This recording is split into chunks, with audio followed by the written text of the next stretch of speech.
So how do you get all academic about a website?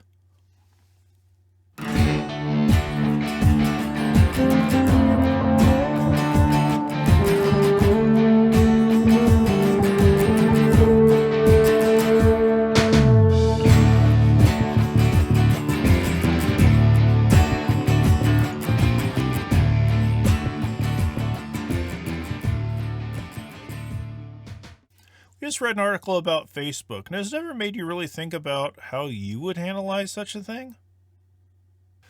When people think of text, that is, objects of study, we're very familiar with thinking about books as objects of study. So even films, historical documents, human experimentation, all these things make sense to us.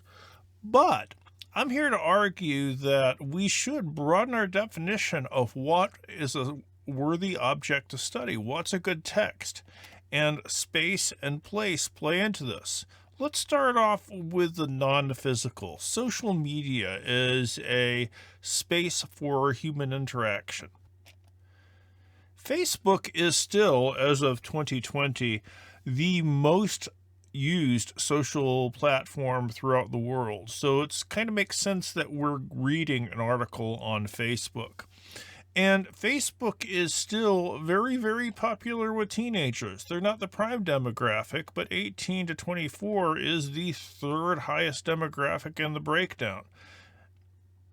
So, as much as people tell me they don't use Facebook, the statistics tell me that most people on Facebook are between 18 and 34. They make up over 40%. That's right, yeah, I'm not a math guy. Yet, if there's something more common than being on Facebook, it's complaining about Facebook. And there are a lot of annoying things about Facebook, and it largely has to do with a lot of the types of annoying people that are on Facebook. People who will be completely filterless and put stuff that you shouldn't put on there. Gamers used to be a larger part of Facebook than they are, but it still exists. Quiz takers tend to now be a issue mostly for BuzzFeed, but there are plenty of others. People who talk about their experiences as if they're much, much more important than they actually are. People who use Facebook to go into a stupid amount of detail about their life and over-exaggerate everything. People who do the modern equivalent of chain letters on Facebook. I love the idea of a supreme being that will only help somebody if someone gets enough likes on Facebook. Then there's people who tend to want to make their life a complete and open book. I don't understand this last one. Facebook has privacy settings built into it, and there are a lot of people who think they trust the privacy settings. It's probably not a great idea. If you're using any type of online service, you should probably assume that anything you put on should be available to anybody on the planet. And it might sound like I'm being paranoid, but by and large, I don't trust social media for such things, and most people are along with me. 80% of Facebook users were worried about their personal information being sold to and used by other companies and organizations, which is a pretty safe bet considering that's exactly how Facebook makes their money. They give you a free service, they harvest your information, they sell it to advertising. Facebook and Google are both in the advertising statistics business. And any service they provide is given in exchange for your information being used to follow you around on the internet and have ads thrown at you. It's not just Facebook that makes people have privacy concerns. In general, people are and probably should be more concerned about online privacy. The statistics here are kind of interesting. 74% of all total users are concerned about online privacy, and the numbers are highest, it seems, in India, South Africa, and the United States. Somebody smarter than me can come up with an explanation for this. And do people statistically have a good reason to be worried? Well, if you look at breaches of corporate information, which is largely customer data, the cost of mega breaches are going up and up and up. What about individual reasons for being concerned about social media? Well, lots of people are worried whether social media has a good effect on people. In 2018, 24% of teens thought it was mostly negative. And those numbers seem to be going up. 64% of Americans think that social media in general has had a negative effect on things that are going on in the US. What's interesting here, and I don't quite know how to read this, is that Republicans and people who lean towards the right are more worried about the negative effect of social media than Democrats. What about more personal use, Instagram and mental health? Online harassment is a thing. 55% of adults think it's a major problem, and over 41% of them have experienced online harassment.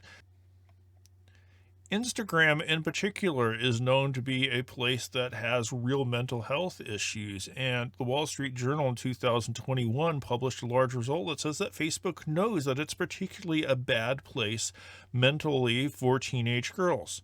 However, you kind of have to look at all of these things through a very specific lens. Getting specific is always important for subject because the issues that teenage girls are dealing with in Instagram aren't the same ones that everyone who uses Instagram are dealing with. Personally, my Instagram seems to be a lot of musicians, a lot of tattoo artists, and then weird stuff. If you're not following cats on amps, then you really should.